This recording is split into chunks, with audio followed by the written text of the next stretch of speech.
For today's video on my journey, I want to talk about publishing, which for the longest time, I didn't know anything about. I had wanted to become an author, but I had absolutely no idea where to start with publishing.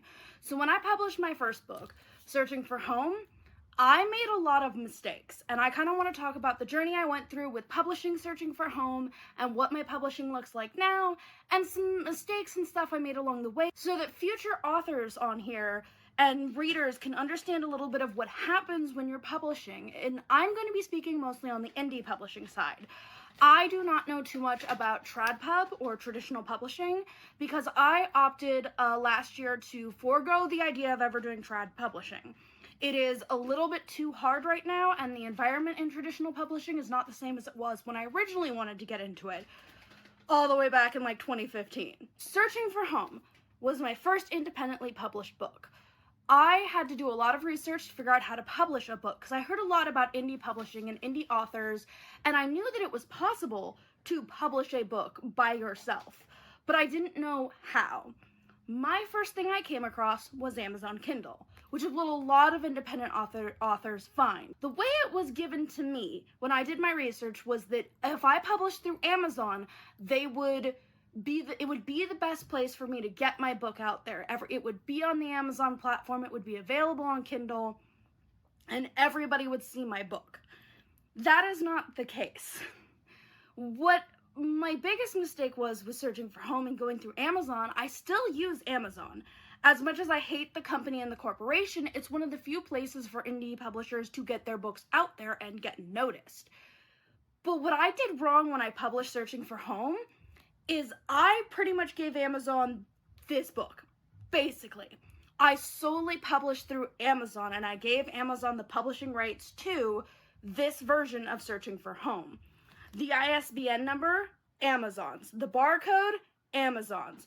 Everything about this book belongs to Amazon, basically. Like, it is my book, it is my work, but because of how I went about publishing it, solely through Amazon, using only Amazon products, this is basically Amazon's. Because I used an Amazon ISBN, and I used all of Amazon's tools to make this book happen, I used their Kindle Workshop, their Kindle Create, I built my book with Amazon, and with all their independent little programs that they give you for making your book. Because of that, I now can't publish this book anywhere else. All of my other books are available on Ingram Spark for bookstores and libraries to buy them, but this one isn't. This one you cannot. This book has been stunted because of that. But I was new to publishing. I didn't know what to do or where to go.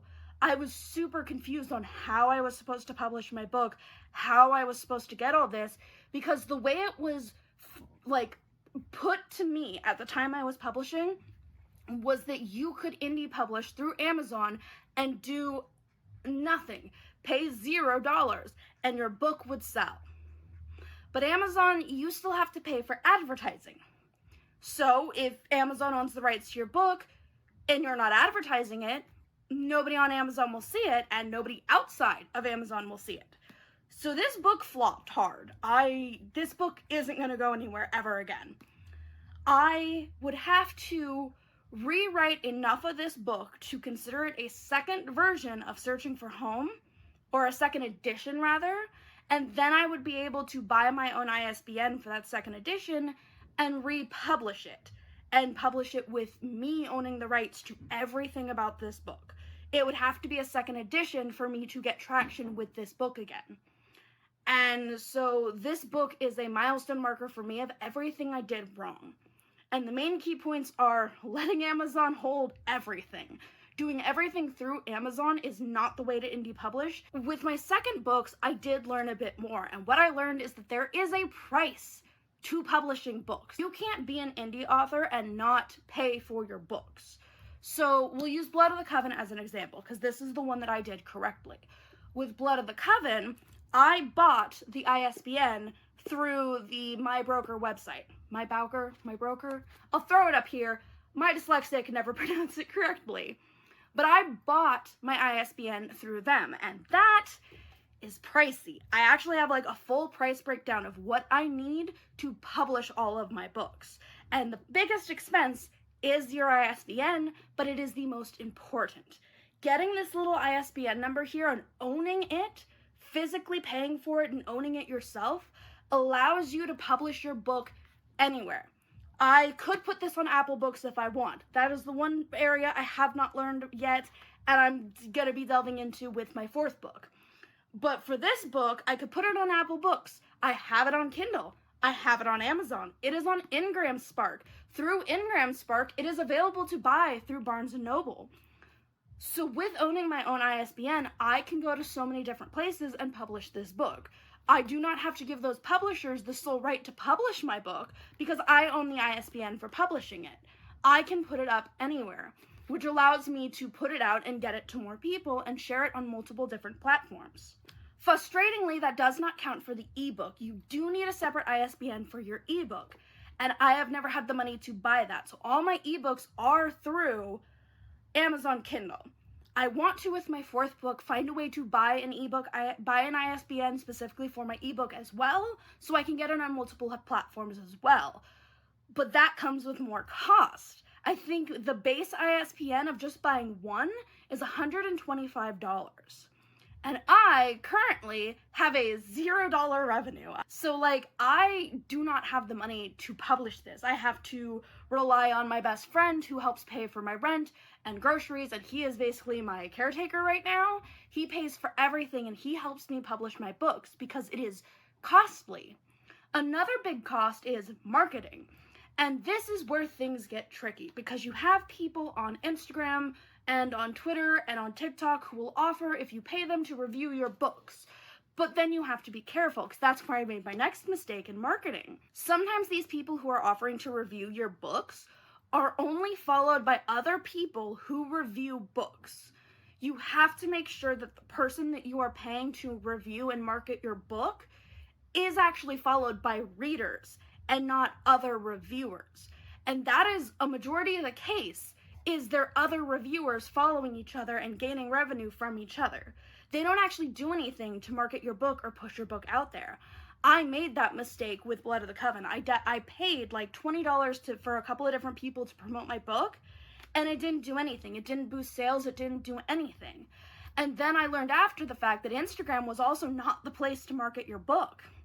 You're looking now more towards TikTok. TikTok is going to be the #1 place to market your book. Or you can actually pay Amazon to market your book by putting it on Kindle pages for people to see and promoting it there. But that's even more expensive than just marketing it yourself. It is so costly to publish a book right now. And to do marketing properly, to really do marketing properly, especially if you're doing it on your own, you need a physical copy of your book, what are called author copies. And buying author copies are also expensive. I bought about 20 author copies of this book, and that cost a very pretty penny. I don't remember exactly how much at this point, but back then, and with how thick this book is, it cost me a lot. And those author copies went to my friends and family and everyone who had supported me with publishing and deciding to pursue this career. So I didn't make anything from that. There was no marketing or anything. Once again, that was money down the drain.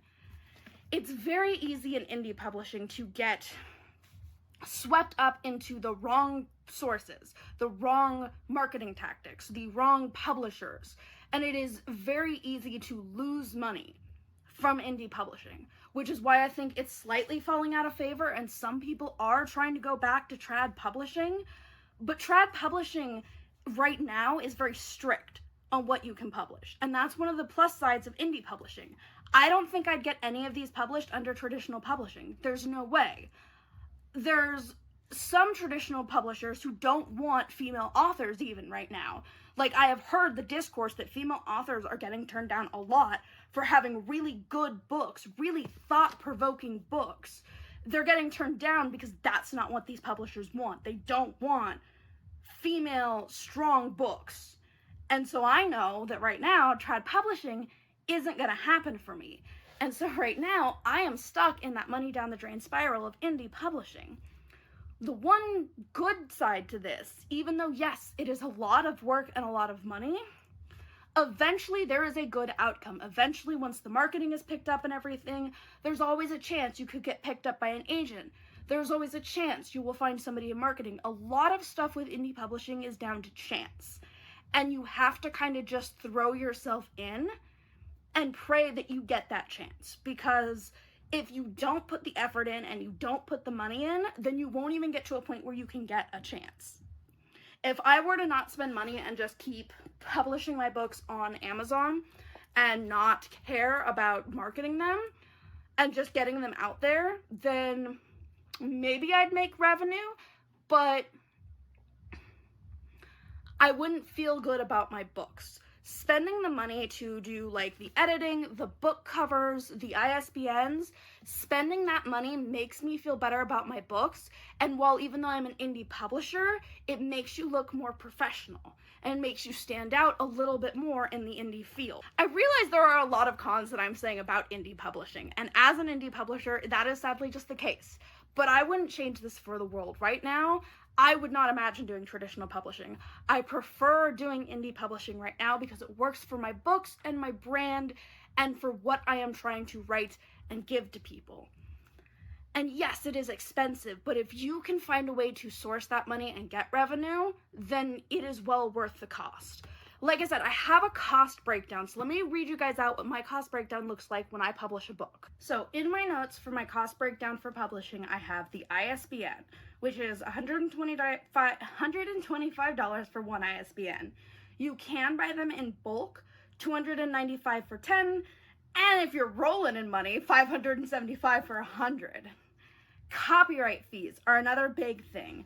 Copyright fees for a single work by a single author is $45, but a standard electronic application is $65. And if you mess up and you have to register a correction, that is $100. So you need to make sure that when you are doing your copyright, that you do it correctly the first time. And copyright is another very important part to this, because similar to the ISBN, if you don't get the copyright, you can be set up for a lot of legal trouble in the future. Those are very important to buying, even as an indie author. Thankfully, in 𝘓𝘂𝘮𝘓𝑚_Spark, it is now free to publish on 𝘓𝘂𝘮𝘓𝑚_Spark. It is also free to publish on Amazon. 𝘓𝘂𝘮𝘓𝑚_Spark used to have a fee, but they have now waived it and everything is free to publish. You do have to pay $25 if you want to revise a part of the book or file after 60 days, but if you catch all your mistakes within 60 days, it costs you nothing. Now for proof copies, it is different for each book, or proof copies or author copies, it is different for each book. I have my average price right now on 𝘓𝘂𝘮𝘓𝑚_Spark is $5.51 per copy plus shipping. So $5.51 plus shipping per copy. And on Amazon, it is $4.80 per copy plus shipping. So all of this bundled together for myself, doing the standard application of copyright and one ISBN, it is about $219 to publish a book. And that's just one book. $219.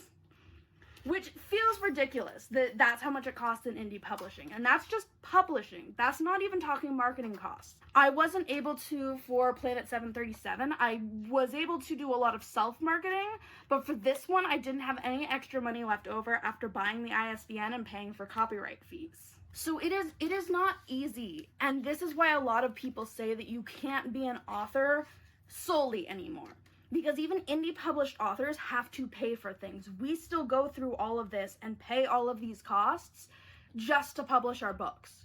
So you do have to have a side job or monetary support in my case. And me and my best friend even still struggle. I'm still trying to find other ways of bringing revenue in, hence this YouTube channel. I'm hoping maybe to bring in a small extra revenue source so we're a little bit less strapped on money. We're comfortable right now, but then when it comes time to publish my books, it gets a little tight every time. And that's part of the reason why some of my books take so long, is because I want to make sure everything is perfect so that I can then publish them. So if you want to publish a book, or if you are an indie author, these are just some tips and tricks for publishing that I think a lot more people should know and a lot more people should understand, because it's not easy publishing a book. And it's not it's not as nice as everyone used to make it out to be, and the publishing industry has changed. I think back in like 2015, 2016, you could have gotten away with just doing Amazon for a little bit, and you could have gotten away with not doing a copyright. But the environment has changed, and there are so many indie authors out there that this is like the background quality stuff that most readers won't notice, but it makes a difference in the industry. Another big thing about publishing that is important is the format of your book, especially if you want to sell hard copies and not just ebooks. Your hard copies need to have a look and feel like traditional published books. That means the covers need to have the kind of design that would be expected of that genre. The formatting needs to be about the right size. The font needs to be a particular size. Like, this font is too big. This font needs to be smaller. I think this font is a little more correct. Could be just a tiny bit smaller, but the formatting and the size is not correct either. So this is the closer book that you are trying to format. And if you guys want, I can do a whole nother video on formatting, because I do have, so I don't know if you guys can see it when I open my laptop, but I do have this whole document here on writing and publishing. This is all my notes for myself on publishing. I can do a whole video for you guys on this, going over my formats, my pricing and everything, and like my word and novel length goals and everything. I can do that if you guys want, but for right now I wanted to focus on just the big parts of publishing. And I hope that some of this helps you guys. I know this isn't going to be a super long video, and it's probably a bit chaotic because I didn't take notes before recording this. I'm really bad about that, guys. But those are like the big things that I think that a lot more indie authors need to realize about publishing, and that maybe some readers can understand as well, so they know that it's not as easy as it seems to just publish a book. And when you don't, like, buying copies of our book, especially physical copies, are going to be the best way to help your indie authors. If your indie author has a physical copy of the book that you can buy, that is going to give them the most dividends and the most royalties, and it gives them the most bang for their buck with how much they've put in to publishing these. In traditional publishing, a little bit more of the costs are covered, but I don't know exactly how much, and it depends on the publishing house. For indie publishing, you are paying for all of this, and every copy of your book sold means something, especially because Kindle in particular is one of the most annoying when it comes to dividends. So if you buy a physical copy of my book, I get a chunk of that for royalties. The rest is down to shipping and printing. Printing is a cost that Amazon and Ingram Spark usually cover for us. They take it out of our royalties. For ebooks, though, and for Amazon in particular, we're only given not even, I don't think, a cent for every page that you read of our books. And that is only for the first swipe. If you read our books multiple times, we are only paid for that first book. So if you really want your authors to continue writing and continue publishing, especially if they're indie authors, if they have physical copies, buy the physical copies. It is going to make up for the ISBN, for the copyright fees. The physical copies, if more people bought actual physical copies, we'd make up more of our books. Or we'd make up more of the money we spent on the books. And I know there's a whole thing for minimalism and wanting to declutter houses and not have as many books and everything, but when it comes to media, the big thing for me is that we don't own the electronic media. Like, Amazon could easily just take my ebooks off if they wanted to. For no rhyme or reason. They could just do it. And none of you guys would have access to them again. And that's why I love my physical copies of books. That's why whenever I find a book that I love, I go and get a physical copy. Someday, and I have seen other authors do it, that I want to be able to have, like, a way for you guys to download the ebooks so they are yours. You pay and you download the book and it is yours forever. But I haven't quite figured out how to get that set up on my website yet, and I feel like that'd be another really good source of revenue for indie authors, but that then involves a whole nother set of skills with web design and publishing, and it's just, we have to be like 10 different people to publish our books. Like, getting our books out there involves us doing 10 different roles. So, like, it is very difficult to publish books, especially to do it full-time. So please show love and support to all your indie authors, and if you are thinking of becoming an indie author, I hope that this helps you in some way. If you guys want to talk more about this in the comments down below, I'd be glad to talk about any more of my experiences with publishing with you guys. And if you guys want to know more about like my book formatting, I do have a video planned just talking about my covers, so that is coming out eventually. But if you want to know more on like the formatting and how I design my books, I can do a whole video on that for you guys too. Just comment down below and let me know if that's actually something you'd be interested in. That is all I have to say for right now on publishing. As the years go on and I publish more, I may have more discourse in the future, but for now, this is kind of where I stand with publishing. I like indie publishing a lot more for myself right now, and so I'm going to keep indie publishing even though it is stupidly expensive.